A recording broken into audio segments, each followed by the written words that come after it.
Good evening, everyone, and welcome. My name is Brian Shackman here with Dr. Justin Smith. Good to be here. Again, with our awesome set. Thank you to Philip Asanchin for putting it together for us. We are continuing to look at the book of Exodus and going through the story, which I think still has a ton of relevancy for us as we continue to try and honor God with our lives. So if you want to open up your Bibles, Exodus is the second book of the Bible, so pretty easy to find. Let's look together at Exodus chapter 2, verses 23 through 25. Years passed, and the king of Egypt died, but the Israelites continued to groan under their burden of slavery. They cried out for help, and their cry rose up to God. God heard their groaning, and he remembered his covenant promise to Abraham, Isaac, and Jacob. He looked down on the people of Israel and knew it was time to act. So one theme that we see, which we've discussed a bit in the book of Exodus, is God being on the side of the one who suffers. And I want to continue to bring that up probably every time that we can during this series, because I think it's a real important thing for us all to think about. I love the quote by A.W. Tozer, what you believe about God is the most important thing about you. And I think that's true. And Exodus is very much teaching us God cares about those who suffer and is on the side of the oppressed. And for anybody who is considering this, something for me to consider, is how are you on the side of somebody who is suffering? Yeah. How can you join and enter in, because that is what our God is like. Yeah. Well, and again, I mean, it's really, I mean, it's part of God's DNA, this concern for the poor and the oppressed and the other and the outsider, from the very beginning of these formative narratives about not only God's creation and sort of who God is, but this relationship to Israel. It's such a wonderful moment here. This way that God is responding to pain and suffering. That the challenge, of course, is always sort of thinking about timing. You know, we might argue, or we might talk about what took God so long. You have to imagine the people and sort of crying out to God and waiting for God's intervention or seeking God's intervention, you know, for quite some time. And finally, now this is the moment. And maybe again, it highlights those larger theological issues of God's timing versus our timing, which of course, you know, is something that is always very confounding, you know, in every way. But it's that God hears, God listens, God is aware, God remembers, God intervenes. And so I think it's this really wonderful, powerful moment that is going to sort of move us along this trajectory then of a God who is a God for the broken, for the oppressed. And he's a God of liberation and freedom. And this narrative is now sort of moving along that trajectory as well. Mm-hmm. Yeah, I think that it's something that we all need to think about just personally as we reach out to people, as we consider our faith, that statement that God is a liberator and someone who cares about freedom. I think that oftentimes religion is aiming to control God and make God small, you know, so we come together and in our worship we have a plan, and oftentimes it can fall into a very similar format. And I know as a pastor, it's oftentimes the things that are off script that can be most powerful. It's those kinds of moments, perhaps when somebody just shares a story, or we sing like an extra worship song, just something happens. Like we often come in with our scripts, and we need to recognize that God calls us to freedom personally, and then also to liberate people. So if this is what God is like, I mean, a very poignant question that we all need to consider is, how are you helping oppressed people? It's like very simple. How are you part of that? Yeah. And how are you bringing God's heaven to earth more, where there isn't this sort of classism and the elite and the poor? How are you bringing some of those things together and allowing this sort of liberation of oppression to be part of your everyday life. Yeah. Well, one of the things that I'll talk about a lot with students, and I think you and I may have talked about this a little bit, but it's this idea of cultivating a reading strategy for Scripture. And I think oftentimes what we've done, and I think there's a space for it, but I think it's also problematic. What we've done oftentimes is we've sort of had this very passive approach to reading Scripture, where sort of sit down, you open the book, and it's kind of like, God, do your thing, speak to me in your word. And I think there's a time for that. But I think there's also a time, and in many ways it kind of comes back to that quote you gave about Tozer, where who God is and who we understand God to be should be reflected in our reading of the text. So I have come to a space in my life where I one of the main ways that I see God, or one of the ways I describe God is life-giving and liberating. And I worship a life-giving and liberating God. So when I come to the text, I am looking at key questions like, in what way is this life-giving and liberating? Now, Scripture is wonderful in that there are all of these wonderful moments that are life-giving and liberating in the positive. And there are moments that are demonstrating what is not life-giving and liberating, so sort of in the negative. But we worship a life-giving and liberating God, and we are about to embark on a really powerful journey and narrative of the life-giving and liberating God. And life-giving and liberating, I think, also doesn't come without cost. And so sometimes we have to look at the cost here. And there's going to be a cost for the Israelites in some ways. There's going to be a cost for the Egyptians. But it is demonstrative of who I think God is and how I understand God to be, and a God who stands in this space of liberation, and one whose kingdom is a liberating kingdom, and whose prophets were called to liberation, whose people were called to not only be liberated, but to liberate others, I think is part of this mission that we're being drawn into as the church. Yeah, and then this plan begins, and it's, as we've talked about, another theme is God's timing. It's not our timing, because it's still many, many years, and God working with grumbling people and all the stuff that can happen as you actually work this out. But the next chapter begins a scene that arguably is one of the most famous in the Bible, Moses in the burning bush, and Moses, who has killed an Egyptian and is on the run because of that, spends this time in Midian, which we talked about a lot in our previous study, this in-between space where God has some important things for him to learn. And then Moses is out tending his flock, and he notices a bush that simply won't burn up. Yeah. And the exchange, I think, is so fascinating, and there's some parts that we want to highlight together. When it first begins, God says, "Moses, Moses," in verse 4, and Moses replies, "Here I am." And God says, "Do not come any closer. Take off your sandals, for you're standing on holy ground. I'm the God of your father, the God of Abraham, the God of Isaac, and the God of Jacob." When Moses heard this, he covered his face because he was afraid to look at God.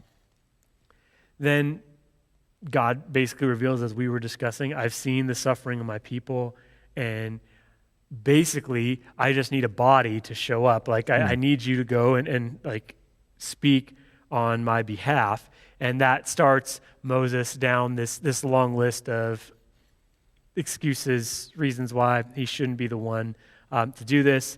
The very beginning is, if I'm going to go do this and speak to Pharaoh, which is an unbelievable thing, it's the most powerful man in the world, and ask him to basically give up this free slave labor, which is a huge part of their economy and what makes them a world power.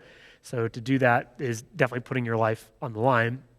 He begins with the first question of, all right, well, what am I supposed to say your name is? Mm-hmm. And God's response is, I think, so brilliant. It's something that we could dwell on and people have thought about for years, so we can't sum it up in our class, but there's some really important stuff for us to at least begin to consider. So in verse 14, God says to Moses, "I am who I am. Say this to the people of Israel. I am has sent me to you." And there's a lot there for us to consider and think about. But what are some initial thoughts that you have? Oh, wow. It's one of the things that you and I were talking about before is, again, just sort of the interesting relationship that is already beginning to develop, I think, between Moses and God, where God is drawing Moses into this experience, into holy ground. Don't come any further. Take off your sandals. This is a holy place. You're in the presence of God. A bush that's on fire but is not consumed. All of that would give me great pause. I'm assuming the same for you. Yeah. I would probably be trying to figure out what I should do, what I should say, what I shouldn't say. Should I just stand here in silence? And God begins to have what in many ways feels like a fairly intimate almost conversation with Moses. This back and forth, this very conversational thing, not unlike what we're doing here. Yeah. And one of Moses' first questions is, who are you? I mean, we can frame it in lots of different ways, but who are you? And when I go back and approach my people who I am estranged from, and I think the estrangement of Moses here is something, like we've talked about the Midian experience, but we maybe haven't really unpacked that Moses left his people. He ran away. He's estranged. Like he's not in a great spot with his own people even. And so who do I say sent me? Who do I say is who I am representing? Like what are your credentials that ultimately become my credentials? And I am who I am. Or later on he'll say, I am has sent you. I mean, for me, I don't know, and maybe it's just like a personal thing at this point, but it's really kind of breathtaking in a way that that's what God says. Well, I've heard it said that it is literally just breathing, like that's the Hebrew word Yahweh, and you just say it using breaths, and so it's almost like you're saying nothing, so it's saying something by saying nothing, oddly, and I think that there's something to that. Again, you can talk about this, people have thought about this for years because it's this just a fascinating exchange, and when God is introduced, it's like almost as close as your next breath. Yeah.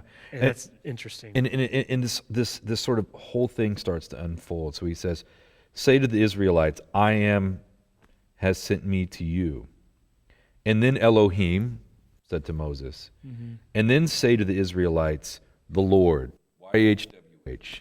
In biblical studies, we call this the tetragrammaton, the four-letter word, essentially. The great four-letter, not ESPN, but YHWH. And not a bad four-letter word. Right, exactly, a good four-letter word. And typically in the Old Testament, whenever you find the Lord in all caps, that is where YHWH, the proper name for God, is in the text. This is the first time the divine name is used, I believe, in the Hebrew Bible. And he says, YHWH, the God of your ancestors, the Elohim of Abraham, the Elohim of Isaac, the Elohim of Jacob, has sent me to you. There is an intimacy here. Naming is really, really important. It's important in all cultures. It's important in our culture. You and I both have children. What you name your kids, really important. Jamie and I have conversations about this all the time. Naming says something, and then when you name someone or name something, as we've seen, in the Hebrew Bible as well, there's a trust, there's a power, there's an investment in that. And so for God to reveal himself in this way to Moses, he's not just revealing himself in the burning bush, he's revealing himself in his name. This is who I am, and this will resonate with the people in a deep, intimate way. And I've heard it said about this, it's like breath.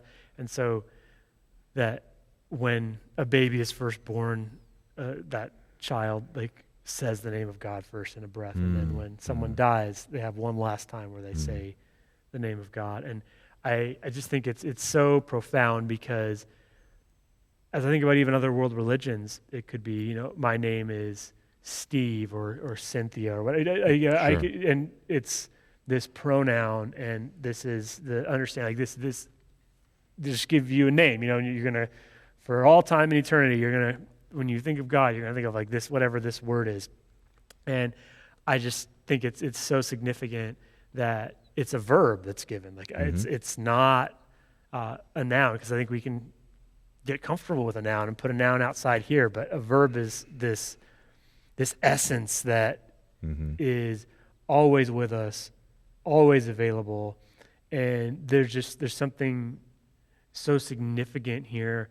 I was at our outdoor service a few months ago. We do an outdoor service once a month, and Emily Gibson, one of our church members, she led us in communion, and she said, as we were together, she said, I'll always remember this moment, she said, and just being together as we're collectively here, it's helping us to realize what we're missing by not being able to do worship together in the traditional form. And she said it's like the very real presence of God. Like it's the shared presence of God that we have when we come together. And I will always think of that moment as I think of this passage, because there's something about the presence of God among us that is more available to us than we might realize individually, but then communally and collectively as well. There's just something very significant in us, showing up and being together and experiencing God in that significant way, because God is more available to us than we might think. Yeah, and it's interesting. Some scholars have even argued, as far as understanding the ultimate meaning of YHWH, some have argued that it can be translated in some ways as I will be present, or I am present. And I think that works really, really well here, and I think it resonates in this way where I would be hard-pressed to believe that the Israelites in Egypt are not themselves feeling estranged from God in some way.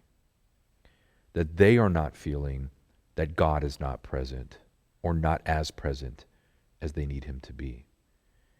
And for Moses to now be bringing this hope of liberation, freedom, life-giving, and for it to be joined with this reality of a God who is present.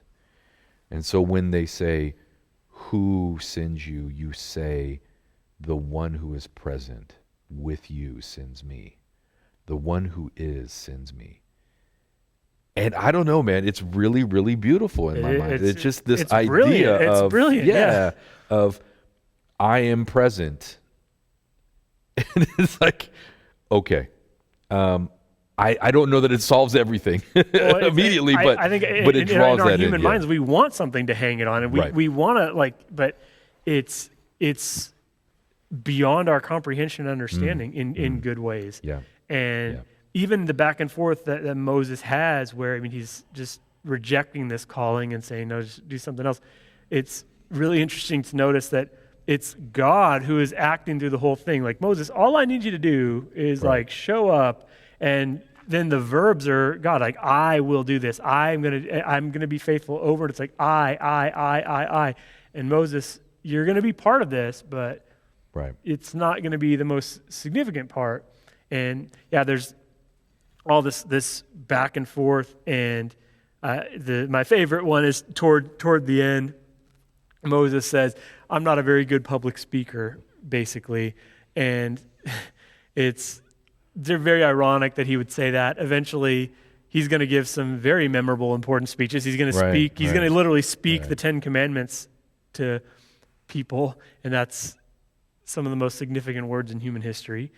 And so it's just interesting that he's coming up with all these excuses. And like you said, it's a very intimate back and forth conversation that happens, and Moses comes up with all these things, and this is why I shouldn't do this, or this is why. And God finally just has his anger burn against Moses. But I totally see myself in this story. And idea of God's presence being with me every single moment is just so important to grapple with as I think about whatever things I'm working towards or trying to be a part of in my life. And it's easy for me to be overwhelmed or taken off course. And the idea of just like centering yourself on this is how God is introduced is so profound.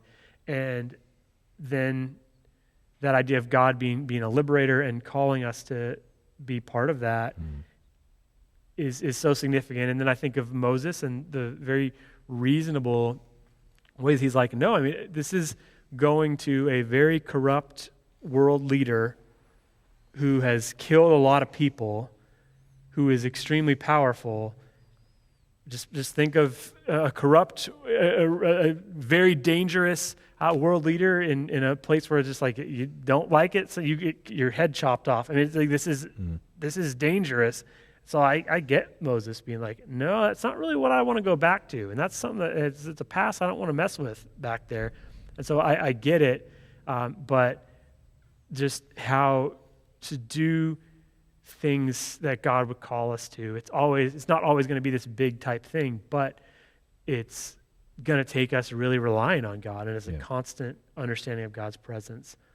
And I think what is important as we think about this text as it relates to us is the way that it's communicated and how it calls us to recognize God in a certain way. I love there's a Jewish rabbi named Lawrence Kushner who gives interpretations on different Old Testament passages. And he says about this, people usually explain that God used the burning bush to attract Moses' attention. But suppose you were God and could do anything you wanted. Split the Red Sea, make the sun stand still, set up a pillar of fire. Compared with such spectacular displays, a burning bush is not very impressive. So why did God choose such a modest miracle? Perhaps the burning bush wasn't a miracle, but a test. God wanted to find out if Moses could see mystery in something as ordinary as a bush on fire. In order to see it as a miracle, Moses had to watch the flames long enough to realize the branches were not being consumed and that something awesome was happening. Once God saw that Moses could pay attention, God spoke to him. Yeah. And I think that is a real, as I think about this passage and how should I say it's generally viewed, we would all raise our hand and say, God, give me this burning bush moment where it's like, Brian, you need to move to this city and start this job, or go to this thing and go do this, or Justin, you need to give up your teaching career and go live on a mountain somewhere.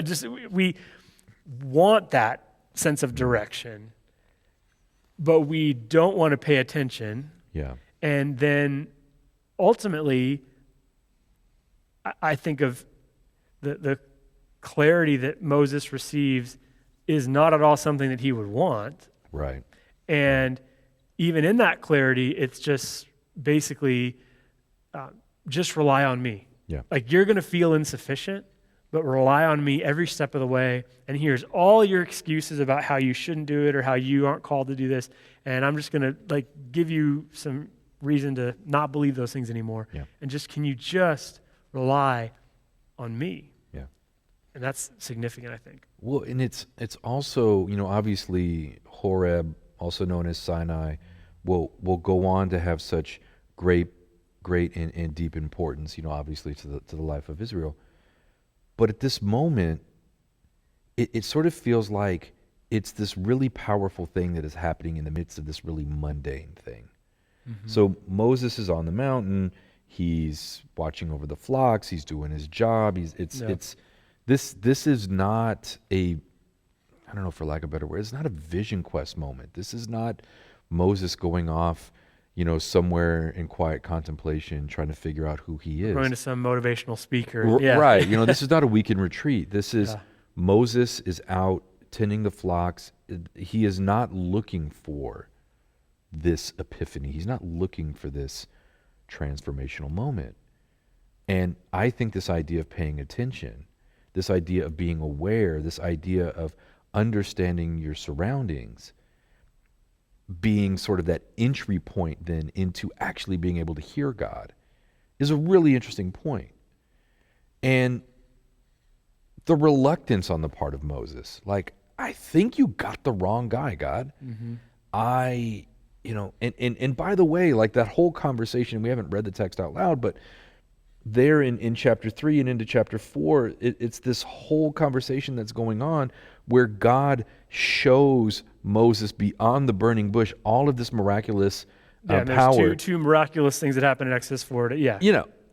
And it's after that where Moses still goes, I'm not a good speaker. Yeah. I've never, slow to words, slow to tongue.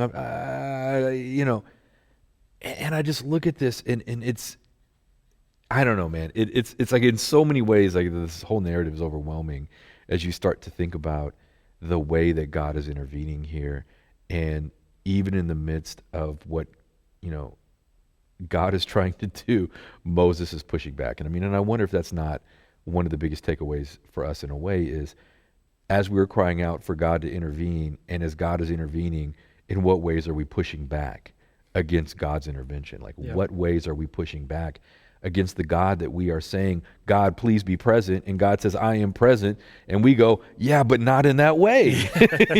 Do it in a different way, in a way that makes me more comfortable, in a way that fits with where I am in my life right now, one that isn't particularly challenging, but one that makes me feel good about myself.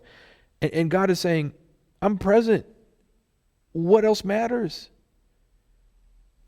Do what I'm asking you to do, and I'm here with you all the way. Like, I'm not going to call you to failure. Mm-hmm. And it's still like, well, I don't know. And I think it's that interesting thing where we're being sort of led into these spaces where God is intervening, and we're going, yeah, but could you just do it my way? Yeah. And there's and we've all done it. I've done it. I can't say that I'm above the fray, but this moment I think just kind of draws us back into that. Mm-hmm.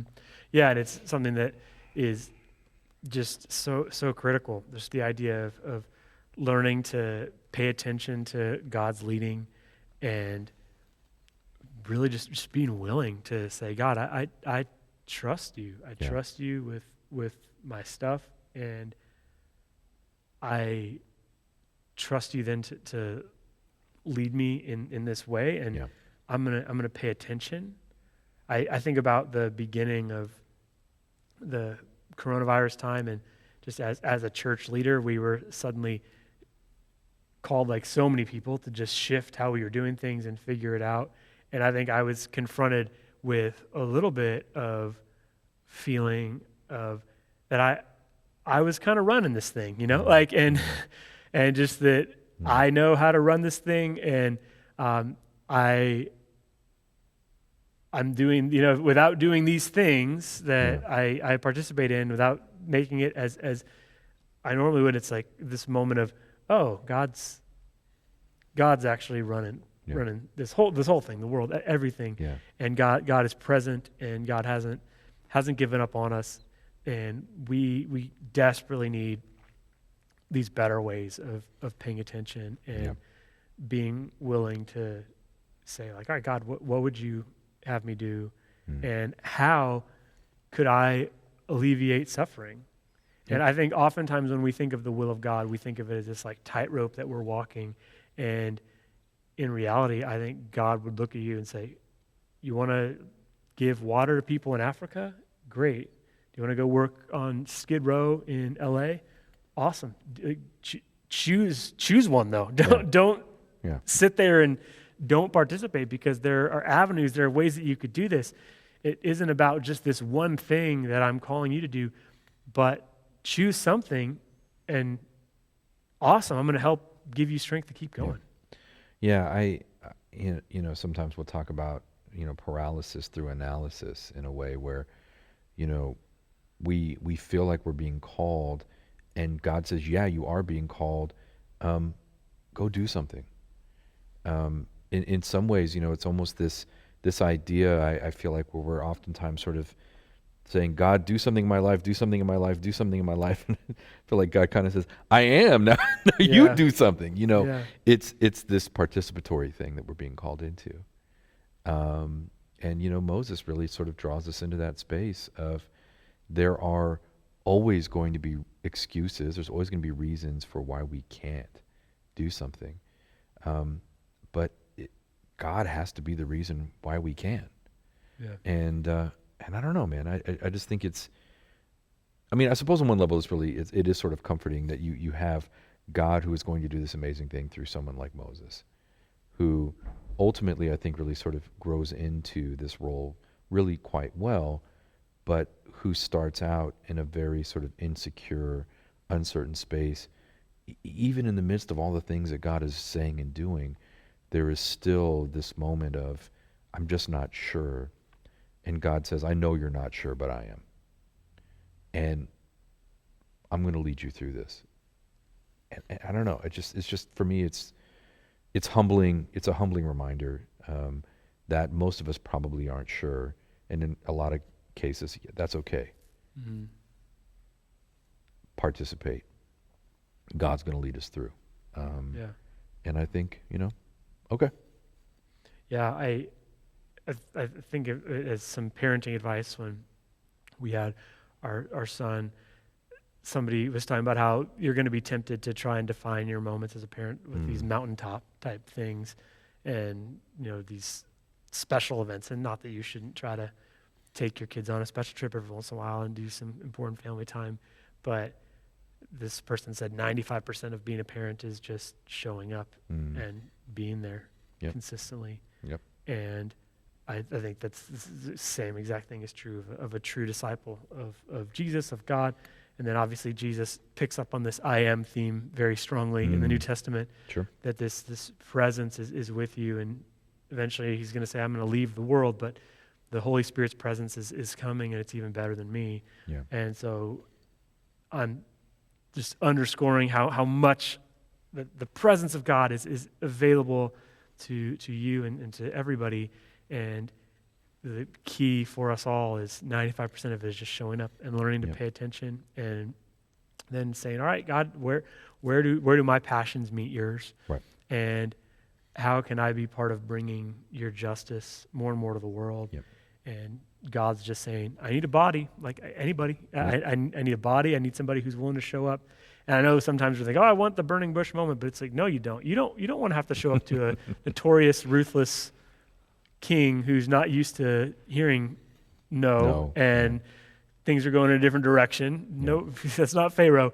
We don't really want that, but what is it that God is calling you to? And how could you decipher that? And what would it look like for you to have a deeper sense of God's presence? Because in this brilliant scene, God is introduced as a verb, and that should, I think, challenge us every single day. Yeah. Because we can't just leave God out here. It's this very intimate thing.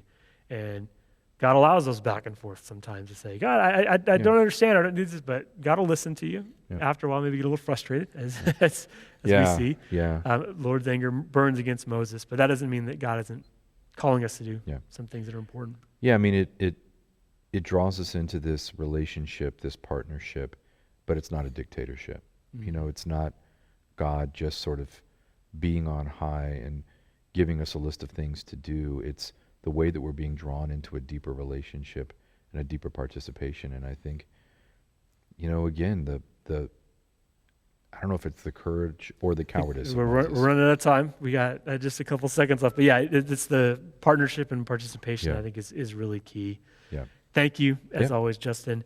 And you all are welcome. We're going to have a prayer time starting just in a few seconds. You can email me, Brian, with a Y at Glendale Church to get information on that. Thank you for joining us.